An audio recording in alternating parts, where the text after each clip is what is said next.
Good morning. Good morning. Good morning. Hope everybody's doing good on this cold morning. Which season is it? And I do have to use extra blankets. We don't actually use turn on the heater too much. But if we do, because it's like freezing throughout the house, um our little rental here doesn't um it actually keeps in the heat and keeps in the cold on hot days, keeps in the cool, and cold days keeping the warmth on cold days. It's just that only keeps it in certain parts of the house, because I don't think this house originally had uh, an AC in it, so or something stuck in the pipings or the tubings that they use to have the AC go all the way over the place, or it's an old AC and it's not efficient or something. So either way, the living room is the main room that gets all the warmth or the heat. Oh, warmth or the cold. It's just the way it is. So, anyways, just want to let you know how you doing today. Doing great. Um, Again, yeah, I would like to wake up early in the morning, but I also like to keep in my pillows and blankets and kind of keep warm. Uh, it is thing, but you know what? Um, if you sleep in, you don't get anything done. So I'm trying to get as much done as I can. So I'll try my best. So here we are in our journey. Thank you so much for joining me this morning. It is day 48, 48 days of Proverbs. Continuing forward, we're almost done with chapter 10. But there's like one more verse and then we'll get into number 11. But 365 days. I don't know the percentage on that. What percentage we've been through. I guess I could just look it up. Here we go. 48 divided by 365 equals, yep, we only been 13% of the way. All right. All right. When we're reading Proverbs, keep in mind the baseline. You could go ahead and read it in the description, but basically, if you are reading Proverbs, at least this far, you should understand that there is kind of an understanding of this dichotomy between the righteous and the wicked. The righteous are the ones that follow God and follow wisdom. Wisdom personified as a woman. You hold her hand, and she has a lot to offer. Basically, wise words, how to live, your heart, the way you speak, and it's all positive. It's all not self-serving, but it serves you to help you to become a better person, and also helps you in your relationships and how you interact with the world. So yeah, go ahead and read the baselines if you've been following me for the past 48 days. Thank you for joining and continuing on with me. Here we go. We are in Proverbs 10:30 to 31. The righteous will never be removed, but the wicked will not dwell in the land. The mouth of the righteous brings forth wisdom, but the perverse tongue will be cut off. Right? It's that dichotomy again. The righteous always do that, and the righteous is here. Righteous, righteous. And then they were talking about the wicked. The righteous will never be removed, and will not dwell in the land. The wicked will not dwell in the land. The mouth of the righteous brings forth wisdom, but the perverse tongue, I'll go ahead and make that into the orange. That's connected to the wicked will be cut off. Okay. Um, I'm gonna underline this: the mouth of the righteous. Okay. So again, it's the dichotomy between the righteous and the wicked. The comparison, and one of the things that comes up in these is that this idea of legacy. What does your legacy or your inheritance come from? Legacy and inheritance is different. Inheritance, you receive these things as a result of being an heir to a family. And so, what family are you part of? Are you part of the family of God or the family of not God? I guess there's something to be said about that.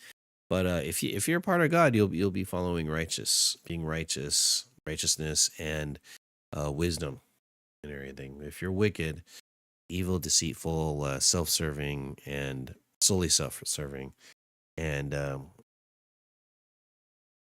you actually seek out the destruction of other people. Um,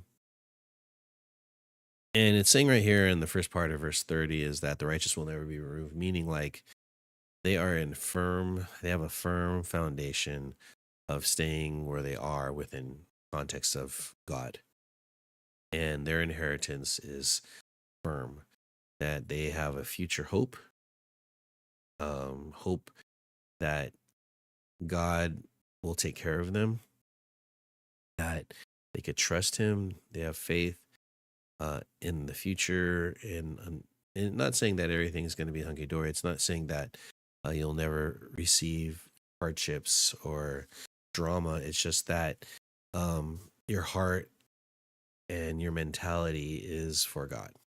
That you will stay firm and stay at peace. And if you go back to the baselines, peace, patience, that's the fruit of the spirit. That you know that tomorrow will be okay. I think that's one thing. Even you may lose everything, um, material wise, but you have a emotional and spiritual stability that's in God. Okay, you're following wisdom, and you'll never remove this. That's the hope. That's the stability that we have. But the wicked, you know, they will not dwell in the land. They don't have that kind of inheritance or security. Only because deep down they kind of understand that they're doing something bad. Either they're trapped in their situation or whatever it is. It's just they understand, and even in a previous verse, it talks about they know that they will be, and the judgment will come to them, and they will be judged, and the judgment we'll have is that they don't have an inheritance, and they will be removed, and their stability and security is not there.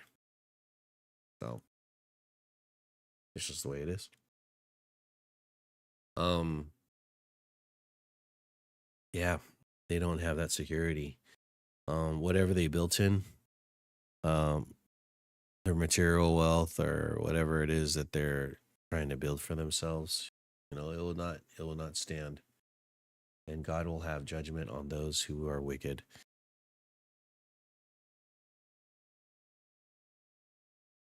So, all right. So moving on to verse 31, the first part. The mouth of the righteous brings forth wisdom. Now, if you're righteous, then you're following wisdom.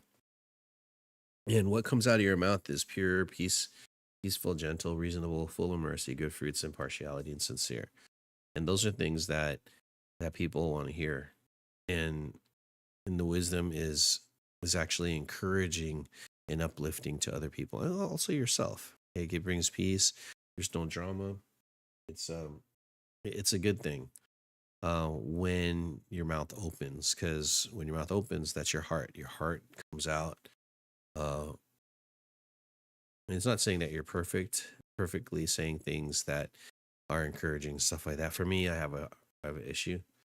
Um, when I say sarcastic things, especially with my students and stuff like that, I really have to watch because sometimes I mess around, and the messing around is not a good look. So as I tone back a lot of what I say sarcastically, the things that I should come out of my mouth is sincerity, peacefulness, gentleness, like being reasonable, being full of mercy, and everything like that.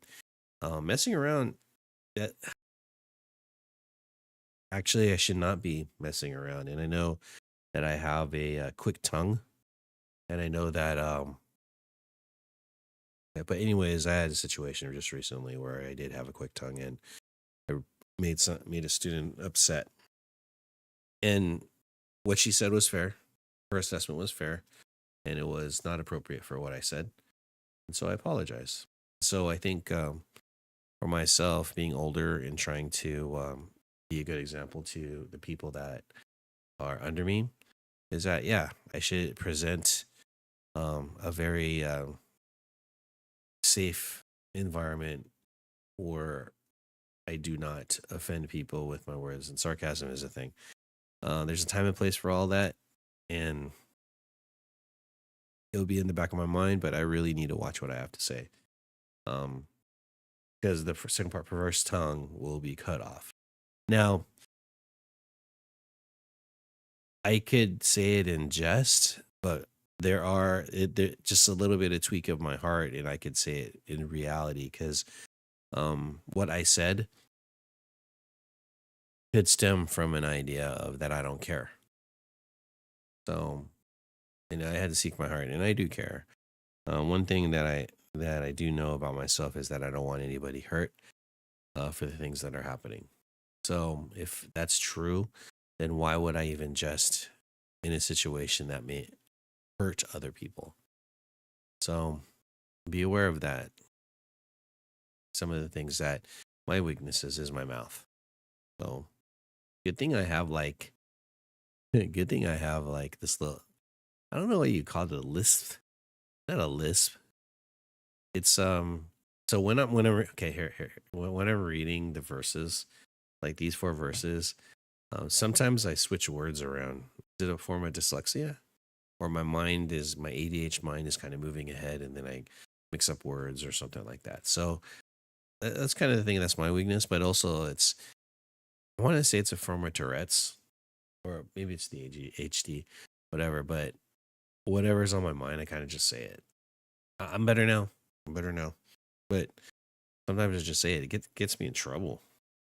And that's what the perverse tongue is deceitful, evil, slanderous, seeks the destruction of others. It's my own selfish. It's the person who's speaking selfish gain. Um, Maybe it's self importance. Look at me mentality, trying to get acknowledged or whatever it is. The perverse tongue does. Um, there's a judgment to that. You will be cut off. That is not. Uh, that is not the thing of righteousness. The righteous one seeks out, it brings forth wisdom, and it's constantly seeking wisdom, and the heart is there, sincere, pure, gentle, seven pillars, fruits of the spirit. And so you got to be aware of that. And so these there's one more verse, but these final verses of Proverbs 10 talks about like your security in God, and then the importance of your mouth and the things you say. And hopefully you realize that if you are seeking out wisdom and you are following God and you are fearing him, then yeah, you're secure in the foundation of being with God. Mm. And then if you're following wisdom and God and stuff like that, you watch your mouth, watch what you say, be appropriate, and only things that are uplifting from out of your mouth, your heart speaks. And actually, what's that verse? Um, Whatever is true, whatever is lovely, whatever is that those are the things you should be thinking about.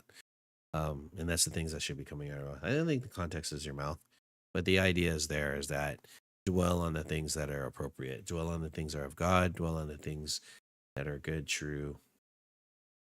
Anyways, hope you're having a good day. Well, I hope you have a good day if you're taking this in the morning.